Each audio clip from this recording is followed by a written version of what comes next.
if we want to to defend our social model, and I think that we have to do that. I think that Europe has a voice, and Europe has made choice that made make it unique in the world.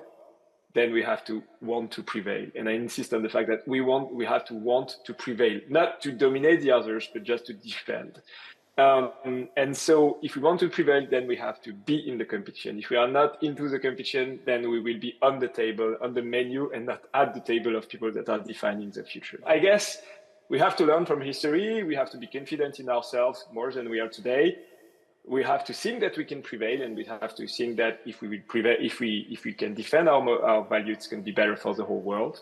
And we have to do what it requires, what requires to be done in order to defend our values. Hi, Cédric. Welcome for being with us today. Hey, good morning. Thank you for having me. Oh, thank you very much. So I would like to start from this first question. The 7 largest US tech companies, Alphabet, Amazon, Apple, Meta, Microsoft, Nvidia, and Tesla are 20 times bigger than the UE 7 largest and generate more than 10 times more revenues. So at the same time, when we talk about AI, the European situation seems a little bit more serious. A few weeks ago, the European Court of Auditors published its first very critical report to the European Union artificial intelligence strategy. So what are the reasons why European tech companies fail to compete with their US and China's counterparts, and why is this important for the future of Europe, especially when we talk about AI? I think I would like to begin with an optimistic statement. I guess we will get back to that, but I think European can make it, and we are not doomed to be in a situation where the technological world is dominated by the American and the Chinese. But to get back into the race, we have to have a very candid assessment of why are the American and the Chinese so much ahead. And I guess the main thing is that the Americans have had a very long-lasting pro-innovation environment. We just have to keep in mind that Silicon Valley began in 1957, so a couple of decades ago. And since then, America has been thinking of innovation and technological innovation as one of the pillars of its power. And I think the main problem that we're having is that we see now that the way the global world is unfolding, the way things are happening, is that there is a huge competition between China and the US especially. And that if Europe is not able to catch up with that competition in technology, then it will have economic consequences, and then it will have political consequences. So I guess the main question that we're having to ask to ourselves is, how do we keep up with the current trend? Why am I saying the current trends? Because if you look at European ecosystem compared to US ecosystem, is getting better, actually. Like 15 years ago, if you compare the money that was raised by European startups with your money that was raised by American startup, it was 1 to 15, and now it's 1 to 2 or 1 to 3. So we're lagging behind, but it's getting better. But we need time to get back into the race, time and effort. And so we have to push stronger on that if we want to get back into the race. So things are getting better. But the current economic and geopolitical situation is characterized by multiple factors. One is uncertainty, and as reminded by the recent European election. The other is complexity, as highlighted by the situation in the Middle East or Ukraine. And the other is hyper-competition, like it's as seen in the economic dynamics between US and China. So things are getting better, but you stated in a past interview that the current world is back to being a dangerous and ultra-competitive place, that we are engaged in a competition of brute force, and that a change of mentality is necessary for Europe. So what mindset should Europe adopt to face today's world challenges, and what do you mean by brute force? Well, I think to some extent we can say that what we are seeing those days is a comeback of history. We saw that to some extent we were on a trend where peace was like the future that we would have to get more and more comfort. But the truth is that the first reality that we have to be facing is that the return of war on the European continent, plus the opposition between the US and China, that we hope won't end up as a war, but we can't say that it will never end up as a war. And so the real question for Europe is that with that comeback of history, then the question of power and who will prevail and which value will prevail is one of the main questions that will be defining the short to medium to long term with climate change, obviously. And so that question of power is a question of economy, and the question of economy is a question of technology. And that's what I call brute force. The Americans are ready to invest, American and Chinese obviously are ready to invest like tens to hundreds of billions of euros into AI, for instance, because for them, it's one of the main pillars of what will make their value, their world prevail in the future. We can not like the way the world is unfolding, and I'm not sure this is the world I was dreaming about for my children, but the truth is that we can't do as if it's not the real situation today. So if we want to defend our social model, and I think that we have to do that, I think that Europe has a voice, and Europe has made choice that make it unique in the world, then we have to want to prevail. And I insist on the fact that we have to want to prevail, not to dominate the others, but just to defend. And so if we want to prevail, then we have to be in the competition. If we are not into the competition, then we will be on the table, on the menu, and not at the table of people that are defining the future. And I think that's the main problem with the European mindset, is that we saw that in the latest European election. There is a big demand in Europe for protection. The truth is that it's not the mindset in which you lead the race. There is a huge demand for regulation. There is a huge demand for, I don't want to take part to that world. I just want to protect what I have. The truth is that the other one are just moving very fast. It's a war of movements.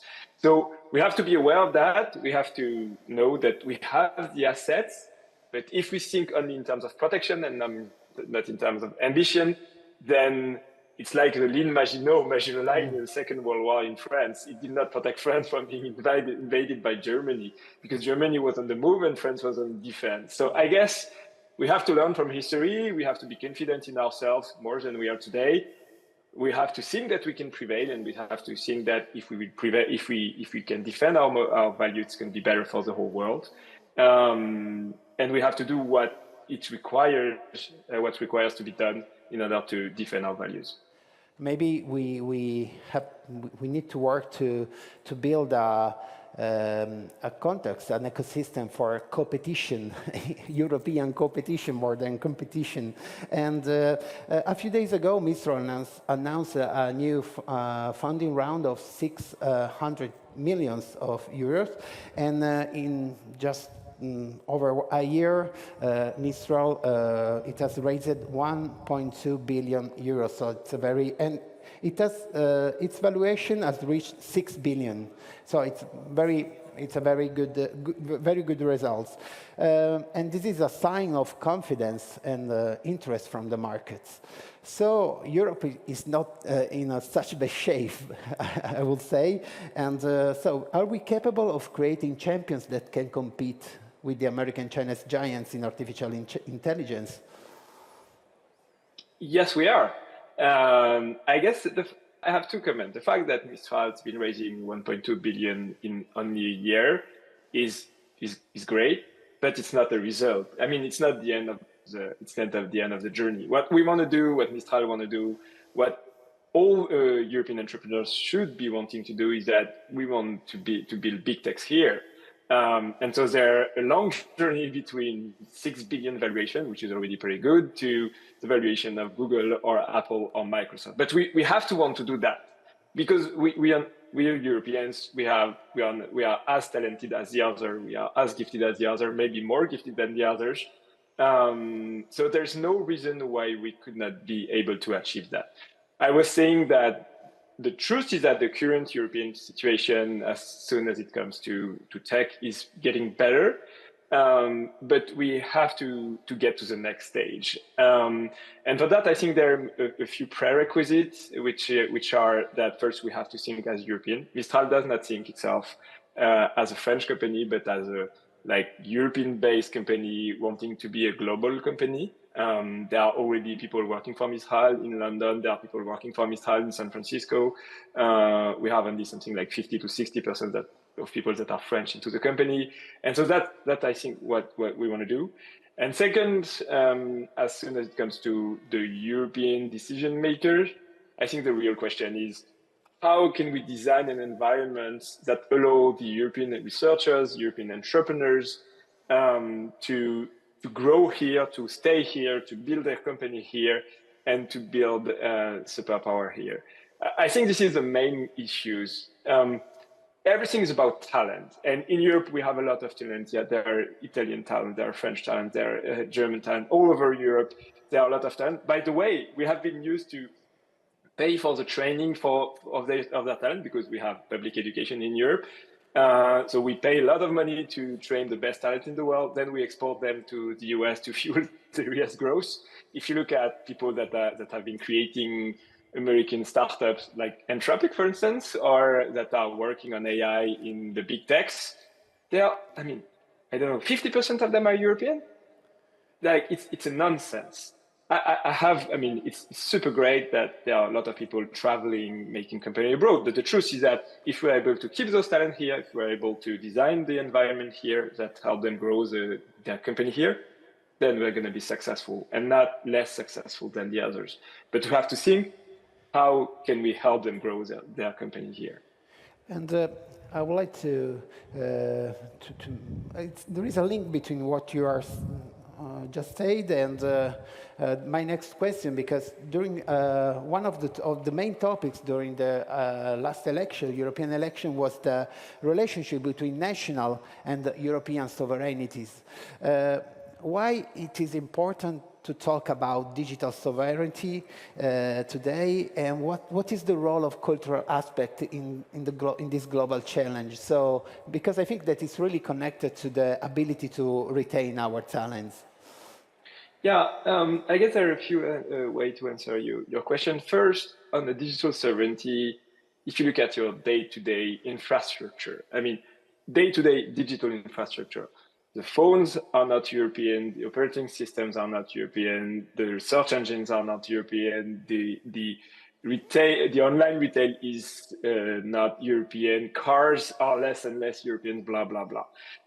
And so it's like we've been transferring our bridges, our roads, our airports to foreign owners, and we don't care.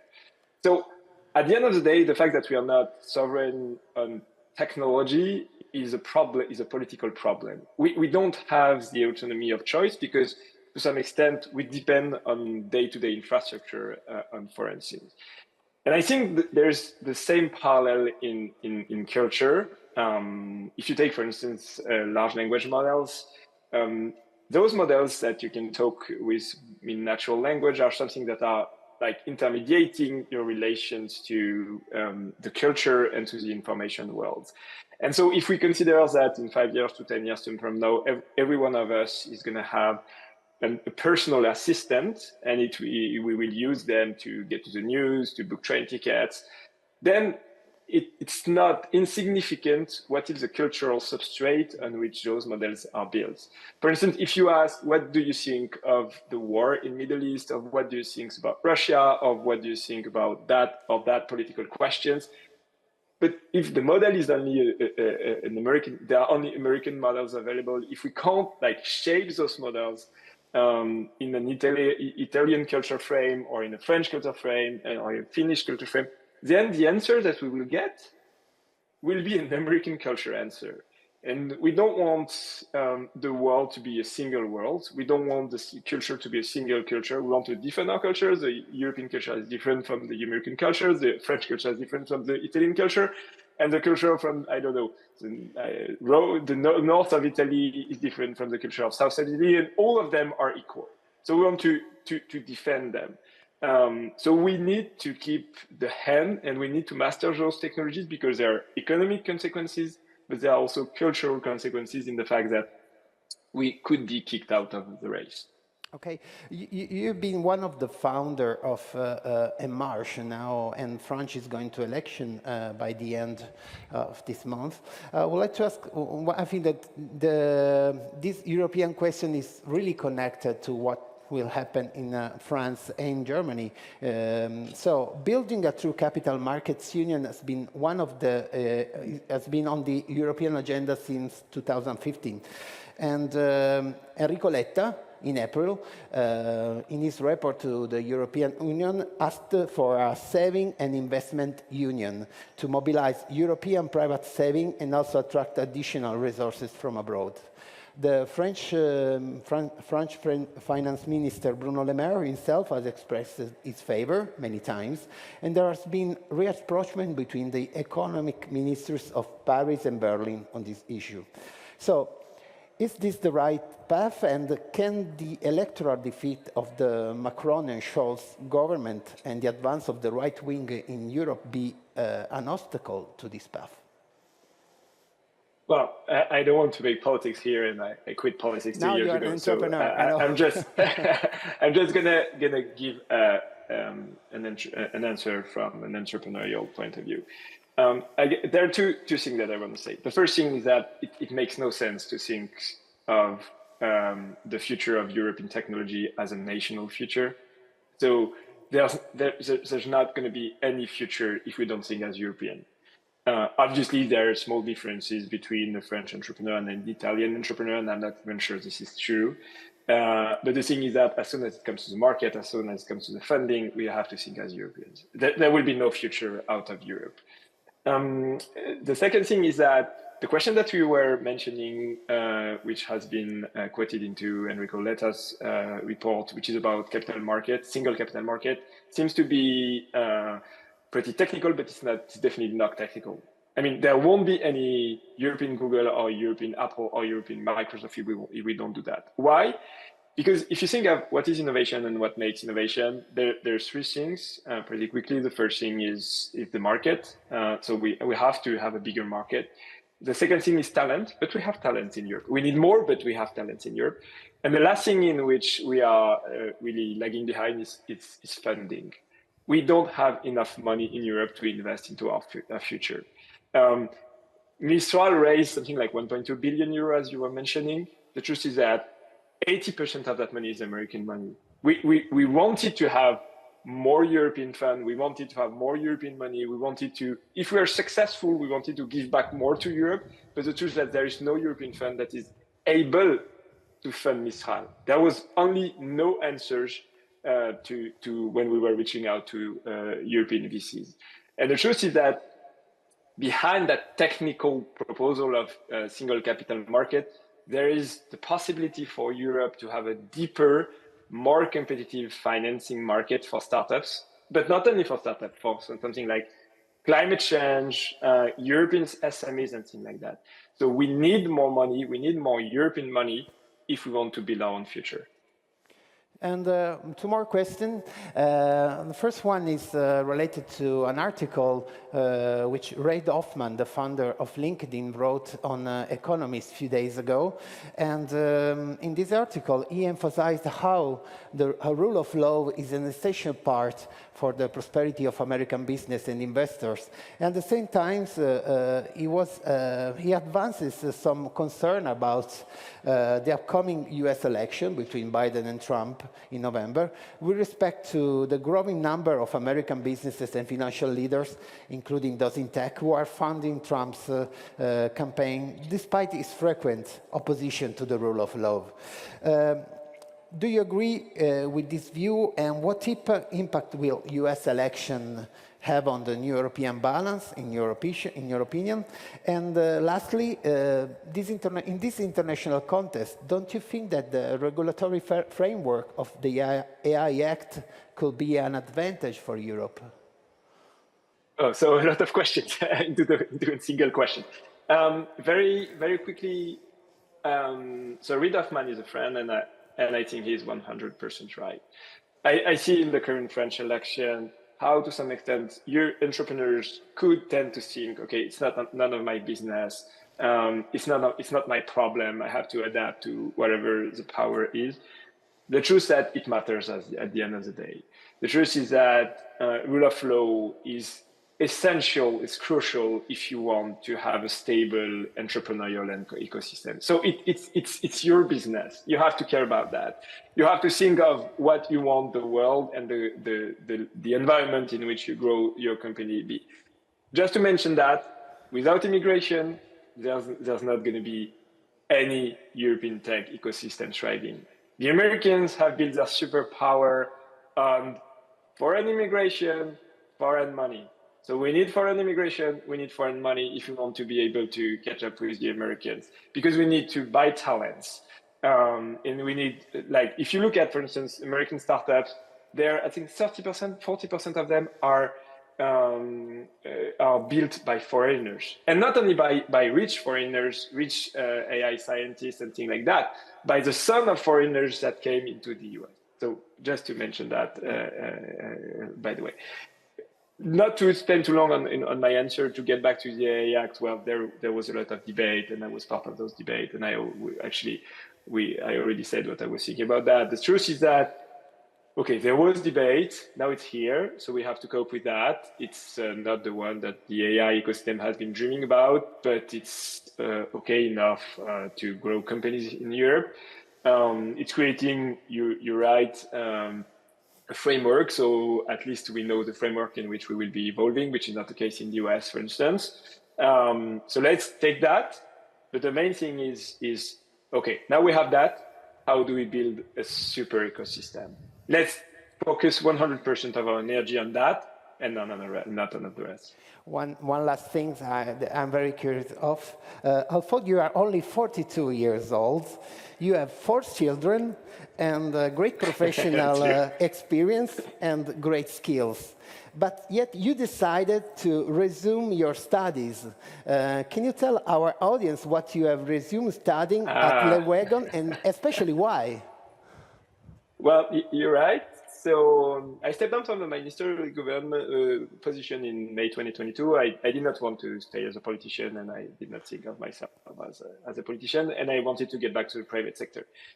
And as you were mentioning, I'm a non-operating co-founder of Mistral, and now on the side of that, I'm working on a new entrepreneurial project. And one of the things I was missing is that I was thinking that code is, I think, one of the essential pillars of the grammar of our world. And so if you want to understand the world, if you want to understand the way it's unfolding, then you have to understand the code. The truth is that you don't have to be the best coder in the world. You don't have to master all the coding language and know Python, C++, blah, blah, blah, all those coding language. You just have to understand how it's working. And so as you were mentioning, I took 6 months as a half